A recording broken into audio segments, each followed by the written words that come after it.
Namaste, I am Renuka Diyar and I am working as an assistant professor in the Department of History, GFGC, Tumkur. In this session, I am going to discuss the topic Early Revolutionaries. So ಇಲ್ಲಿ early revolutionaries ಅಂತ ಹೇಳಿದ್ರೆ ಇಲ್ಲಿ ಆರಂಭಿಕ ಕ್ರಾಂತಿಕಾರಿಗಳು ಇವುಗಳನ್ನು ನಾವು ನೋಡಬೇಕು. ಈ ಒಂದು ವಿಷಯವನ್ನು ನಾನಿವಾಗ ಚರ್ಚೆ ಮಾಡ್ತಾ ಇದ್ದೀನಿ. ಹಾಗಾದರೆ ಇಲ್ಲಿ ಆರಂಭಿಕ ಕ್ರಾಂತಿಕಾರಿಗಳು ಅಂತ ಹೇಳಿದ್ರೆ ನಮಗೆ ಗೊತ್ತಿರೋ ಹಾಗೆ ರಾಷ್ಟ್ರೀಯ ಚಳುವಳಿಯ ಇತಿಹಾಸವನ್ನು ನೋಡಿದಾಗ ಅಲ್ಲಿ ಮೊದಲಿಗೆ ಮಂದಗಾಮಿಗಳು ನಮಗೆ ಕಂಡುಬರ್ತಾರೆ. ಹಾಗೆ ನಂತರ ತೀವ್ರಗಾಮಿಗಳು, ಅವರ ನಂತರ ನಮಗೆ ಕಂಡುಬರೋರು ಕ್ರಾಂತಿಕಾರಿಗಳು. ಹಾಗಾದರೆ ಈ ಕ್ರಾಂತಿಕಾರಿಗಳ ಒಂದು ಏನು ನಮ್ಮ ಕ್ರಾಂತಿಕಾರಿ ಯುಗ ಅಂತಲೇ ನಾವೇನು ಕರಿತೀವಿ, ಅದರಲ್ಲಿ ಒಟ್ಟು 3 ಹಂತಗಳನ್ನು ಗುರುತಿಸ್ತೀವಿ. ಆ ಯುಗದಲ್ಲಿ 3 ಹಂತಗಳನ್ನು ಗುರುತಿಸ್ತೀವಿ. ಆ ಹಂತಗಳಲ್ಲಿ ಮೊದಲನೇ ಹಂತದ ಒಂದು ಕ್ರಾಂತಿಕಾರಿಗಳು, ಈ ಒಂದು ವಿಷಯವನ್ನು ನಾನಿವಾಗ ಚರ್ಚೆ ಮಾಡ್ತಾ ಇದ್ದೀನಿ. ಹಾಗಾದರೆ ಈ ಒಂದು ವಿಷಯಕ್ಕೆ ಸಂಬಂಧಪಟ್ಟಂತೆ ಯಾವ ಮುಖ್ಯವಾದಂಥ ಅಂಶಗಳನ್ನು ನಾವು ನೋಡ್ತೀವಿ ಅಂತ ಅಂದರೆ the topics that are explain regarding the early revolutionaries ಅಂದರೆ ಏನೇನು ಅಂದಾಗ, the first one is the role and achievements of early revolutionaries. ಅಂದರೆ ಇಲ್ಲಿ ಈ ಆರಂಭಿಕ ಹಂತದಲ್ಲಿ ನಮಗೆ ಕಂಡುಬರುವಂಥ ಕ್ರಾಂತಿಕಾರಿಗಳ ಪಾತ್ರ ಏನು, ರಾಷ್ಟ್ರೀಯ ಚಳುವಳಿಯಲ್ಲಿ ಅವರ ಪಾತ್ರ ಏನು, ಹಾಗೆಯೇ ಅವರ ಸಾಧನೆಗಳೇನು, ಅಚೀವ್ಮೆಂಟ್ಸ್ ಅಂತ ಹೇಳಿದ್ರೆ ವಾಟ್ ಆರ್ ದ ಅಚೀವ್ಮೆಂಟ್ಸ್, ಅವರ ಸಾಧನೆಗಳೇನು ಅಂಥೇಳಿ ನೋಡಬೇಕಾಗತ್ತೆ. ದೆನ್ ಅದರ ಜೊತೆಗೆ ಇಲ್ಲಿ ಬಹಳ ಮುಖ್ಯವಾಗಿ ನೋಡುವಂಥ ಮತ್ತೊಂದು ವಿಷಯ ಅಂತ ಹೇಳಿದ್ರೆ ಕೆಲವು ಅಸೋಸಿಯೇಷನ್ಗಳನ್ನು ಅವರು ಮಾಡ್ಕೊಳ್ತಾರೆ. ಅದರಲ್ಲಿ ಭಾರತದ ಒಳಭಾಗದಲ್ಲೂ ಅವಿದ್ದಾವೆ, ಜೊತೆಗೆ ಭಾರತದ ಹೊರಭಾಗದಲ್ಲೂ ಇದ್ದಾವೆ ಅಂತ ಹೇಳಿದಾಗ ಅವುಗಳಲ್ಲಿ ನಾವು ಕೆಲವು ಪ್ರಮುಖ ಅಸೋಸಿಯೇಷನ್ಗಳನ್ನು ಅಥವಾ ಸೀಕ್ರೆಟ್ ಸೊಸೈಟಿಗಳನ್ನು ನಾವಿಲ್ಲಿ ನೋಡಬೇಕಾಗತ್ತೆ. ಅದರಲ್ಲಿ ಮೊದಲನೇದು ಇಂಡಿಯಾ ಹೌಸ್, ಹಾಗೆ ಎರಡನೇದು ದ ಗದರ್ ಪಾರ್ಟಿ, ಹಾಗೆ ಮೂರನೇದು ಅಭಿನವ್ ಭಾರತ್. ಸೊ ಇಷ್ಟು, these are the topics that I am going to explain regarding the early revolutionaries. Then what is the learning objective of this session or what is the session outcome ಅಂತ. ಇಲ್ಲಿ learning objective ಅಂತ ಹೇಳಿದರೆ ಈ session ನಮಗೆ ಲರ್ನರಿಗೆ ಸಂಬಂಧಪಟ್ಟಂತೆ ಏನು objective ಇಟ್ಕೊಂಡು ಅಂತ, ಅಲ್ಲಿ the objective is to create awareness among the students about the early revolutionaries, their achievement and about their important associations. So these are the main objective. So ಈ ಒಂದು ಸೆಷನ್ನಲ್ಲಿ ಇಷ್ಟೆಲ್ಲ ಆಬ್ಜೆಕ್ಟಿವ್ ಇದೆ. ಲರ್ನರು ಈ ಒಂದು ಸೆಷನ್ ಆದಮೇಲೆ ಇಷ್ಟೆಲ್ಲ ವಿಷಯಗಳನ್ನು ತಿಳ್ಕೊಳ್ಳೋದಕ್ಕೆ ಅವಕಾಶ ಆಗುತ್ತೆ. Next, so coming to the main point, what is the role and achievements of early revolutionaries ಅಂತ. ಇಲ್ಲಿ the militant nationalism can be divided into 3 periods ಅಂತ ನಾನು ಹಿಂದೆ ಹೇಳಿದೆ. ಆ ಒಂದು ರೆವಲ್ಯೂಷನರಿ ಪೀರಿಯಡನ್ನು, ಕ್ರಾಂತಿಕಾರಿಗಳ ಒಂದು ಯುಗವನ್ನು ಅಥವಾ ಸಶಸ್ತ್ರ ಬಂಡಾಯದ ಒಂದು ರಾಷ್ಟ್ರೀಯತೆಯ ಚಳುವಳಿಯನ್ನು 3 ಭಾಗ ನಾವು ಮಾಡ್ಕೊಳ್ತೀವಿ. ಅದರಲ್ಲಿ first one which is the first one ಅಂದರೆ ಇಲ್ಲಿ movements until first world war ಅಂತ, ಮೊದಲನೇ ಮಹಾಯುದ್ಧದ ಹೊರಗಿನ ಚಳುವಳಿ ಅಂತ, ಅಂದರೆ ಅದನ್ನು ನಾವು ಅರ್ಲಿ ರೆವಲ್ಯೂಷನರೀಸ್ ಅಂತ ಕರೀತಾ ಇದ್ದೀವಿ.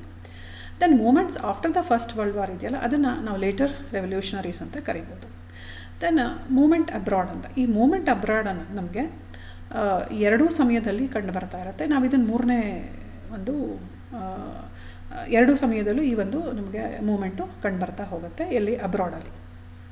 ಇದು ಮತ್ತೊಂದು ವಿಶೇಷ. ಹಾಗಾದರೆ ಈ ರೀತಿ ನಾವು ಅದನ್ನು ವಿಭಾಗ ಮಾಡಿಕೊಂಡಿದ್ದೀವಿ. ನಂತರ ಈಗ ಫಸ್ಟ್ ಸ್ಟೇಜ್ ಲೀಡರ್ಸ್ ಅಂತ ಹೇಳಿದ್ರೆ ಹೂ ಆರ್ ದ ಲೀಡರ್ಸ್ ಅಂತ, ಅಲ್ಲಿ ಕೆಲವರನ್ನು ನಾವು ಇಲ್ಲಿ ಹೆಸರಿಸೋದಾದರೆ Chapekar brothers, V D Savarkar, Barindra Kumar Ghosh, Pulin Bihari Bose, Prafulla Chaki, Khudiram Bose, B G Tilak, Lala Hardayal, Sufi Amba Prasad, Ajit Singh, Lala Lajpat Rai, Rash Behari Bose, Jatindranath Mukherjee, ಇವ್ರನ್ನ ನಾವಲ್ಲಿ ಗುರುತಿಸ್ಬೋದು. ಹಾಗೆಯೇ ಥರ್ಡ್ ಸ್ಟೇಜ್ ಲೀಡರ್ಸ್.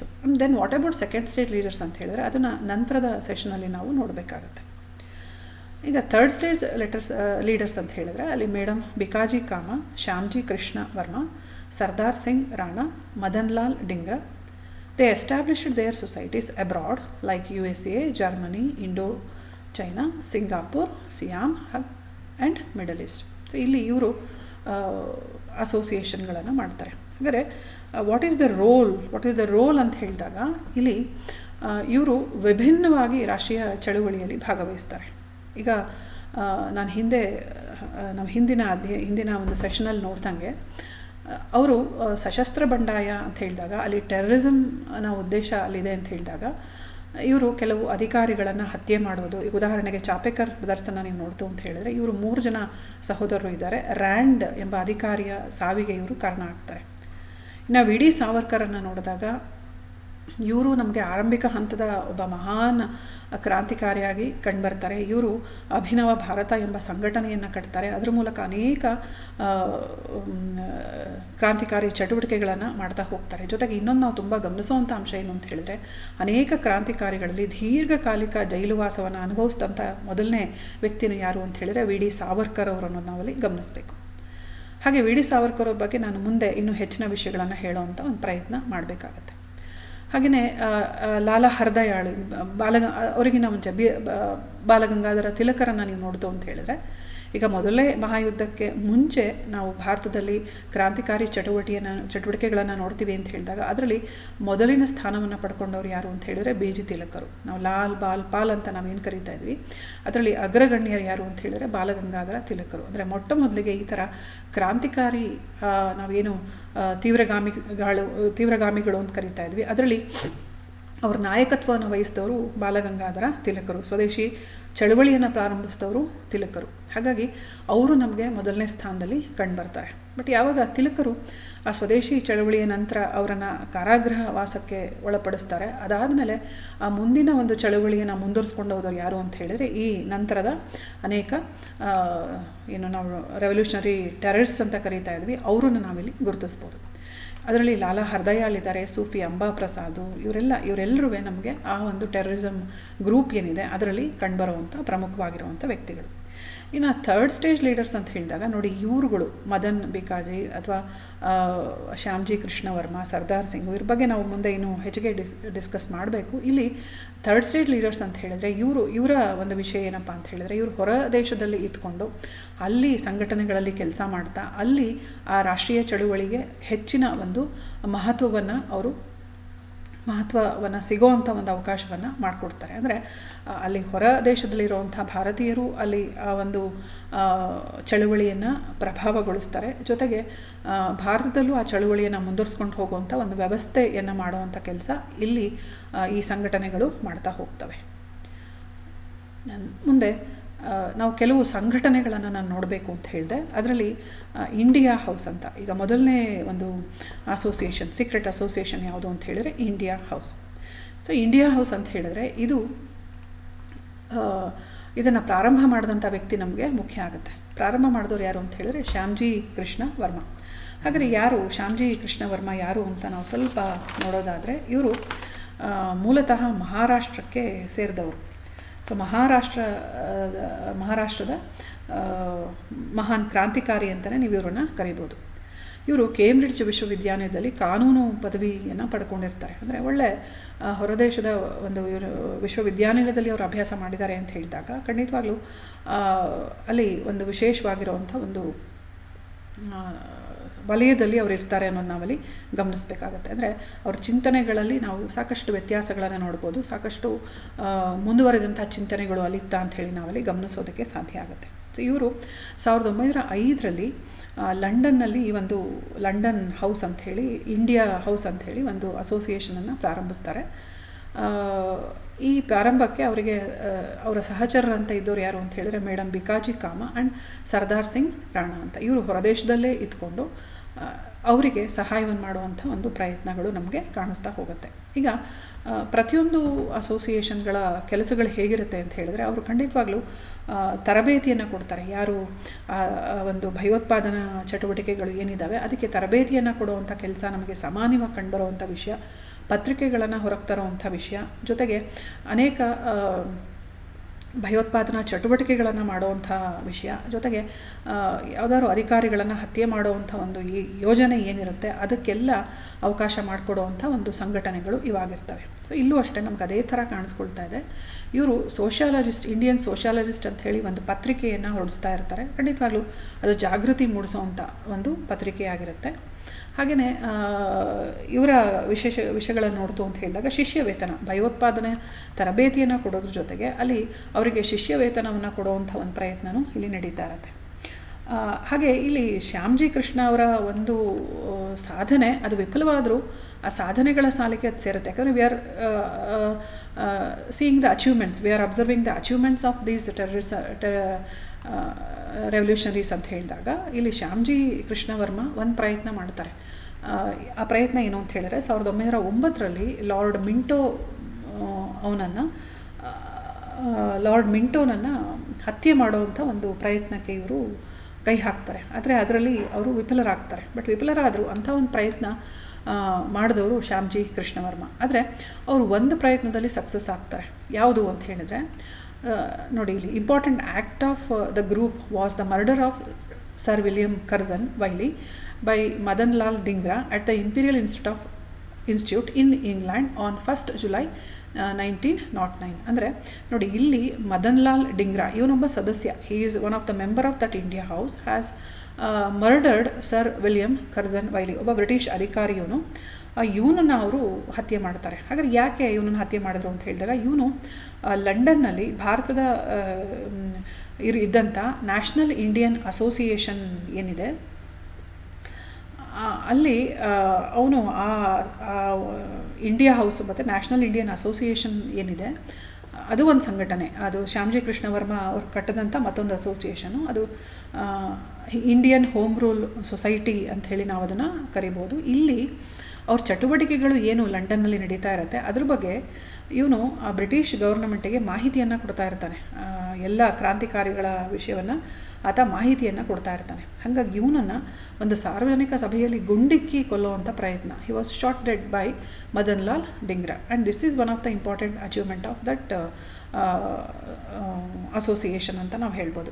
ಇಲ್ಲಿ ನೋಡಿ, ಮದನ್ ಲಾಲ್ ಡಿಂಗ್ರಾ ನಮಗೆ ತುಂಬ ಮುಖ್ಯ ಆಗ್ತಾನೆ. ಇವನೊಬ್ಬ ಖಂಡಿತವಾಗ್ಲೂ ನಾನು ಹಿಂದೆ ಹೇಳಿದಾಗೆ ಈ ಒಂದು ರೆವಲ್ಯೂಷನರಿ ಟೆರರಿಸಮ್ ಅಂತ ಹೇಳಿದ್ರೆ ಅಲ್ಲಿ ಎಲ್ಲರೂ ಯುವಕರಿದ್ದಾರೆ, ಜೊತೆಗೆ ರಾಷ್ಟ್ರಕ್ಕೋಸ್ಕರ ಎಲ್ಲವನ್ನು ಸ್ಯಾಕ್ರಿಫೈಸ್ ಮಾಡುವಂಥ ಒಂದು ಗುಣ ಅವರಲ್ಲಿದೆ. ಅವನಿಗೆ ಗೊತ್ತಿದೆ, ನಾಳೆ ನಾನು ಸಿಕ್ಕಾಕೊಂಡ್ರೆ ನನಗೆ ತುಂಬ ಕ್ರೂರ ಶಿಕ್ಷೆಯನ್ನು ವಿಧಿಸುವಂಥ ಪ್ರಯತ್ನ ಆಗುತ್ತೆ. ಅದು ಎಲ್ಲದಕ್ಕೂ ಆತ ಸಿದ್ಧನಾಗಿದ್ದಾನೆ. He is ready for everything. So what the ಅಂದರೆ ಅವನು ಅಂದ್ಕೊಂಡಂಗೆ ಏನು ಶಿಕ್ಷೆ ಅವನು ಅನುಭವಿಸ್ತಾ ಅಂತ ಹೇಳಿದರೆ, he was hung till death. ಅಂದರೆ ಅವನನ್ನು ಗಲ್ಲಿಗೇರಿಸ್ತಾರೆ. ಗಲ್ಲಿಗೇರಿಸುವಂಥ ಒಂದು ಶಿಕ್ಷೆಯನ್ನು ವಿಧಿಸ್ತಾರೆ. ಅವನನ್ನು ಜುಲೈಯಲ್ಲಿ ಅವನು ಈ ಥರ ಒಂದು ಕೊಲೆ ಮಾಡಿದ್ರೆ ಆಗಸ್ಟ್ 17ನೇ ತಾರೀಕು ನೋಡಿ, ಆ ಜುಲೈ 1 ಆ ಕೊಲೆ ಆ ಒಂದು ಹತ್ಯೆ ಆಗುತ್ತೆ. ಆಗಸ್ಟ್ 17 ಅವನನ್ನು ಗಲ್ಲಿಗೇರಿಸುವಂಥ ಒಂದು ಕ್ರೂರ ಶಿಕ್ಷೆಯನ್ನು ಬ್ರಿಟಿಷ್ ಸರ್ಕಾರ ಅವನಿಗೆ ವಿಧಿಸುತ್ತೆ. ಸೊ ಇದು ನಮಗೆ ಇಂಡಿಯಾ ಹೌಸ್ ಅಂತ ಹೇಳಿದಾಗ ಕೆಲವು ವಿಷಯಗಳನ್ನು ನಾವು ಜ್ಞಾಪಕ ಇಟ್ಕೊಳ್ಬೇಕು ಅಂತ ಹೇಳಿದಾಗ, ಅಲ್ಲಿ Madan Lal Dhingra, he is one of the first stage ಏನು ನಾವು ರೆವಲ್ಯೂಷನರೀಸ್ ಅಂತ ಕರಿತೀವಿ. He belong to that group. And what is the achievement of India House ಅಂತ ಹೇಳಿದಾಗ, ಆ ಅಚೀವ್ಮೆಂಟಲ್ಲಿ ನಮಗೆ ಮುಖ್ಯವಾಗಿ ಪಾತ್ರ ವಹಿಸ್ತಾ ಇರೋನು ಯಾರು ಅಂತ ಹೇಳಿದರೆ ಮದನ್ ಲಾಲ್ ಡಿಂಗ್ರಾ ಅನ್ನೋದು ನಾವಲ್ಲಿ ಗಮನಿಸಬೇಕಾಗತ್ತೆ. ಸೊ ಇಷ್ಟು ಇಂಡಿಯಾ ಹೌಸ್ ಬಗ್ಗೆ ನಾವು ನೋಡುವಂಥ ಪ್ರಮುಖವಾಗಿರುವಂಥ ವಿಷಯಗಳು. ಹಾಗೆ ನಂತರ ನಾನು ನೋಡ್ತಾ ಇರುವಂಥ ಮತ್ತೊಂದು ಅಸೋಸಿಯೇಷನ್ ಅಂತ ಹೇಳಿದರೆ ದ ಗದರ್ ಪಾರ್ಟಿ. ಸೊ ಇಲ್ಲಿ ಗದರ್ ಅಂತ ಹೇಳಿದ್ರೆ ಇಲ್ಲಿ ಬಂಡಾಯ ಅನ್ನೋ ಅರ್ಥ ಬರುತ್ತೆ. The most renowned among the societies abroad was Ghadar party. ಬೇರೆ ಯಾವುದೇ ಪಾರ್ಟಿಗಿನ ಹೆಚ್ಚಿಗೆ ಒಂದು ಅಚೀವ್ಮೆಂಟ್ ಮಾಡಿದಂಥ ಪಾರ್ಟಿ ಯಾವುದು ಅಂತ ಹೇಳಿದರೆ ಗದರ್ ಪಾರ್ಟಿ ಅಂತ ಹೇಳ್ಬೋದು. Then who founded this party ಅಂತ ನೋಡೋದಾದರೆ, it is formed San Francisco of ಅಮೇರಿಕಾದ ಸ್ಯಾನ್ ಫ್ರಾನ್ಸಿಸ್ಕೋನಲ್ಲಿ this society was founded and it is founded by Lala Hardayal. So then who is Lala Hardayal? He is from Punjab. ಅವನು ಪಂಜಾಬ್ನ ಒಬ್ಬ ಮಹಾನ್ ಕ್ರಾಂತಿಕಾರಿಗಳ ಸಾಲಿಗೆ ಅವನು ಸೇರ್ತಾ ಇದ್ದಾನೆ. ಹಾಗೆ ಲಂಡನ್ನ ಒಂದು ಸೈಂಟ್ ಜಾನ್ಸ್ ಕಾಲೇಜ್ನಲ್ಲಿ ಈತ ಓದ್ಕೊಂಡವನು. ಹಾಗೆಯೇ 1913ರಲ್ಲಿ ಈ ಒಂದು ಪಾರ್ಟಿಯನ್ನು ಅಥವಾ ಒಂದು ಅಸೋಸಿಯೇಷನನ್ನು ಆತ ಕಟ್ಕೊಳ್ತಾನೆ. ಅದಕ್ಕೆ ಇವನಿಗೆ ಸಹಚರ ಅಂತ ಇದ್ದವ್ರು ಯಾರು ಅಂತ ಹೇಳಿದ್ರೆ ರಾಮಚಂದ್ರ ಹಾಗೆ ಬರಾಕತುಲ್ಲಾ, ಇವರಿಬ್ಬರು ಅವನಿಗೆ ಸಹಚರರಂತೆ ಇರ್ತಾರೆ. ಸೊ ಎಗೈನ್ ಮತ್ತೆ ನಾವಿಲ್ಲಿ ಒಂದು ಅವರ ಆ್ಯಕ್ಟಿವಿಟೀಸ್ ಬಗ್ಗೆ ಚರ್ಚೆ ಮಾಡಬೇಕು ಅಂತ ಹೇಳಿದ್ರೆ ಮತ್ತು ಅದೇ ಥರ ನಮಗೆ ಸಾಮಾನ್ಯವಾಗಿ ಕಾಣಿಸ್ತಾ ಹೋಗುತ್ತೆ. ಇಲ್ಲಿ ಯಾರು ಭಯೋತ್ಪಾದನೆ ಅಥವಾ ಒಂದು ರೆವಲ್ಯೂಷನರಿ ಟೆರರಿಸ್ಟ್ ಏನಿದ್ದಾರೆ ಅವರಿಗೆ ತರಬೇತಿಯನ್ನು ಕೊಡುವಂಥ ಪ್ರಯತ್ನ ನಮಗೆ ಸಾಮಾನ್ಯವಾಗಿದೆ. ಹಾಗೆಯೇ ಶಸ್ತ್ರಾಸ್ತ್ರಗಳನ್ನು ಪೂರೈಕೆ ಮಾಡುವಂಥ ಕೆಲಸವನ್ನು ಈ ಗದರ್ ಪಾರ್ಟಿ ಮಾಡ್ತಾ ಇದೆ. ಜೊತೆಗೆ ಪೇಪರ್, ನಾನು ಹಿಂದೆ ಹೇಳ್ದಂಗೆ ಪ್ರತಿಯೊಂದು ಅಸೋಸಿಯೇಷನಲ್ಲಿ ನಾವು ಸಾಮಾನ್ಯವಾಗಿ ಪತ್ರಿಕೆಗಳನ್ನು ಗುರುತಿಸ್ತಾ ಇದ್ದೀವಿ. ಇವರು ಪತ್ರಿಕೆಯನ್ನು ಪ್ರಕಟಗೊಳಿಸ್ತಾ ಇದ್ದಾರೆ. ಗದರ್ ಅನ್ನೋ ಒಂದು ವೀಕ್ಲಿ ಪೇಪರ್ ಇವರು ಪಬ್ಲಿಷ್ ಮಾಡ್ತಾ ಇದ್ದಾರೆ. It is in 5 languages, that is in English, in Urdu, Gurmukhi, Marathi and Hindi. Gurmukhi ಅಂತ ಹೇಳಿದ್ರೆ ಪಂಜಾಬಿ ಭಾಷೆ ಏನಿದೆ ಆ ಲಿಪಿಯನ್ನು ನಾವು ಗುರುಮುಖಿ ಲಿಪಿ ಅಂತ ಹೇಳಿ ಕರಿತೀವಿ. ಸೊ ಆ ಗುರುಮುಖಿ ಭಾಷೆ ಏನಿದೆ ಆ ಒಂದು ಭಾಷೆಯಲ್ಲಿ ಒಟ್ಟು 5 ಭಾಷೆಯಲ್ಲಿ ಆ ಪತ್ರಿಕೆಯನ್ನು ಅವರು ತರ್ತಾ ಇದ್ದಾರೆ. Actually this is also one of the work that every association use to do ಅಂತ. ಮೇನ್ ಉದ್ದೇಶ ಏನು ಅಂತ ಹೇಳಿದ್ರೆ ಆ ಪತ್ರಿಕೆಗಳಿಂದ ಜಾಗೃತಿ ಮೂಡಿಸೋವಂಥ ಉದ್ದೇಶ ಇರುತ್ತೆ. ದೆನ್ ಇವರು ಫಸ್ಟು ಏನು ಇವರ ಒಂದು ಹೆಡ್ ಕ್ವಾರ್ಟರನ್ನು ಸ್ಯಾನ್ ಫ್ರಾನ್ಸಿಸ್ಕೋನಲ್ಲಿ ಎಸ್ಟಾಬ್ಲಿಷ್ ಮಾಡ್ತಾರೆ. ಅದನ್ನು ಯುಗಾಂತರ ಆಶ್ರಮ್ ಅಂತ ಹೇಳಿ ಕರೀತಾರೆ. ಅಂದರೆ ಗದರ್ ಪಾರ್ಟಿಯ ಒಂದು headquarter is known as Yugantar Ashram ಅಂಥೇಳಿ. It was established it headquarters and which was known as Yugantar Ashram. So this is Ghadar party's preliminary information. Then in 1914 he was ಅಂದರೆ ಇಲ್ಲಿ Lala Hardayal was forced to leave USA in 1914 and the charge of the party was taken by his colleague Ramachandra. So he was forced to leave USA. So this is one of the ಅಂದರೆ ಯಾಕೆ ಈ ಥರ ಒಂದು ಚಟುವಟಿಕೆಗಳನ್ನು ಮಾಡ್ತಾ ಇದ್ದಾರೆ ಅಂತ ಹೇಳಿದಾಗ ಸಹಜವಾಗಿ ಅವರನ್ನು ರಾಷ್ಟ್ರದಿಂದ ಹೊರಗಡೆ ಹಾಕುವಂಥ ಒಂದು ಪ್ರಯತ್ನ ಆಯಿತಾ ಅನ್ನೋದು ನಾವಲ್ಲಿ ಗಮನಿಸಬೇಕಾಗತ್ತೆ. ಆದರೂ ಈ ಒಂದು ಪಾರ್ಟಿ ಸಾಕಷ್ಟು ಈ ಒಂದು ಪಕ್ಷ ಅಥವಾ ಈ ಒಂದು party it was successful in getting the support of large number of people in India and abroad, that is in USA, Europe, even in India also, for the cause of Indian independence. This is very important. ಅಂದರೆ USA followers ಇದ್ದಾರೆ, ಹಾಗೆ ಯುರೋಪ್ನಲ್ಲಿ followers ಇದ್ದಾರೆ. ಅಂದರೆ followers means they are following them and they are influencing the movement which is going in India ಅಂತ. ಆ ರಾಷ್ಟ್ರೀಯ ಚಳುವಳಿಗೆ ಬೆಂಬಲವನ್ನು ಕೊಡುವಂಥ ಪ್ರಯತ್ನ ನಮಗೆ USA ಕಂಡುಬರ್ತಾ ಇದೆ, ಯುರೋಪ್ನಲ್ಲೂ ಕಂಡುಬರ್ತಾ ಇದೆ ಅಂತ ಹೇಳಿದರೆ ಅದಕ್ಕೆ ಕಾರಣ ಆದಂಥ ಪಾರ್ಟಿ ಅಂತ ಹೇಳಿದರೆ ಗದರ್ ಪಾರ್ಟಿ ಅನ್ನೋದು ನಾವಲ್ಲಿ ನೋಡಬೇಕಾಗುತ್ತೆ. Even Raja Mahendra Pratap also sought foreign help for the same cause ಅನ್ನೋದು ನಾವಲ್ಲಿ ನೋಡಬೇಕು. ಹಾಗೆ ಈ ಒಂದು ಪಾರ್ಟಿಗೆ ಸಂಬಂಧಪಟ್ಟಂತೆ ಮತ್ತೊಂದು ಬಹಳ ಮುಖ್ಯವಾದಂಥ ವಿಷಯ ಏನು ಅಂತ ಹೇಳಿದ್ರೆ, ಇವರು ಭಾರತದಲ್ಲಿ ಒಂದು ಅಖಿಲ ಭಾರತ ದಂಗೆ ಎಬ್ಬಿಸಬೇಕು ಅನ್ನೋ ಒಂದು ದೊಡ್ಡ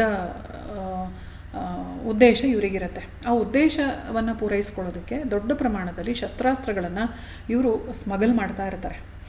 2 ಜಪಾನಿ ಹಡಗುಗಳಲ್ಲಿ ಭಾರತಕ್ಕೆ ಅದನ್ನು ಸರಬರಾಜು ಮಾಡುವಂಥ ಒಂದು ಪ್ರಯತ್ನ ಇವರು ಮಾಡ್ತಾ ಇರ್ತಾರೆ. ಆದರೆ ಹೆಚ್ಚು ಕಡಿಮೆ ಇದು 1915 ಸಮಯದಲ್ಲಿ ನಡೆಯುವಂಥ ಘಟನೆ ಇದು. ಅಂದರೆ ಬಿಫೋರ್ ಫಸ್ಟ್ ವರ್ಲ್ಡ್ ವಾರ್ ಅಂತ ನಾವು ಮುಂಚೆನೇ ಹೇಳ್ಕೊಂಡು ಬಂದಿದ್ದೀವಿ.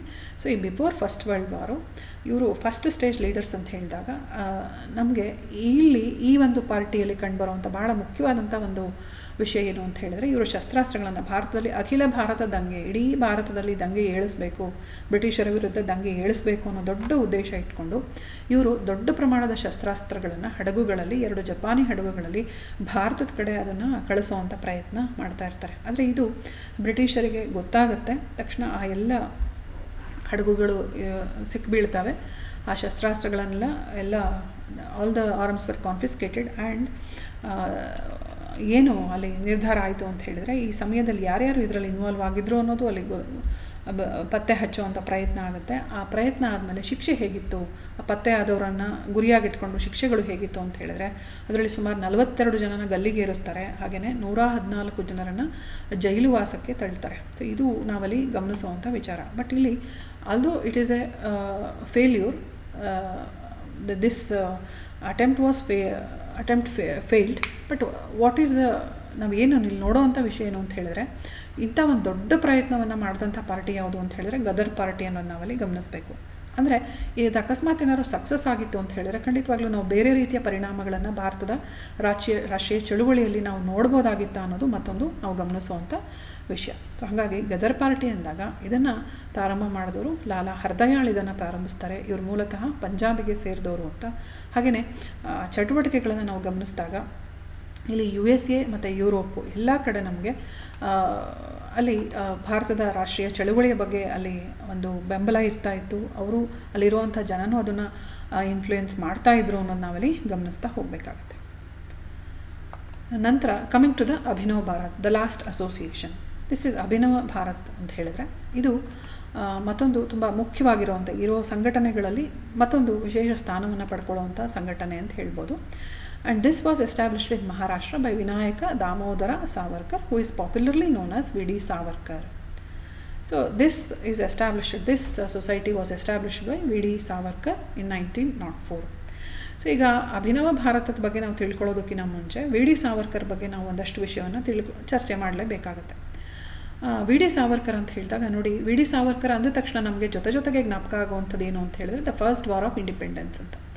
So the first war independence ಅನ್ನೋ ಪದ ನಮ್ಮ ಕಿವಿ ಮೇಲೆ ಬೀಳೋದಕ್ಕೆ ಕಾರಣ ಆದವ್ರು ಯಾರು ಅಂತ ಹೇಳಿದ್ರೆ ವಿ ಡಿ ಸಾವರ್ಕರ್ ಅವರು. ಯಾಕೆ ಅಂತ ಹೇಳಿದ್ರೆ ನಾವು ಒಂದು ಸಿಪಾಯಿ ದಂಗೆ ಅಂತೇಳಿ ಏನು ಬ್ರಿಟಿಷರು ಕರೀತಾ ಹೋದರು, ಅದನ್ನು ಪ್ರಥಮ ಸ್ವಾತಂತ್ರ್ಯ ಸಂಗ್ರಾಮ ಅಂಥೇಳಿ ಅದಕ್ಕೆ ಒಂದು ವಿಶೇಷ ಸ್ಥಾನವನ್ನು ತಂದುಕೊಟ್ಟವರು ವಿ ಡಿ ಸಾವರ್ಕರ್ ಅವರು.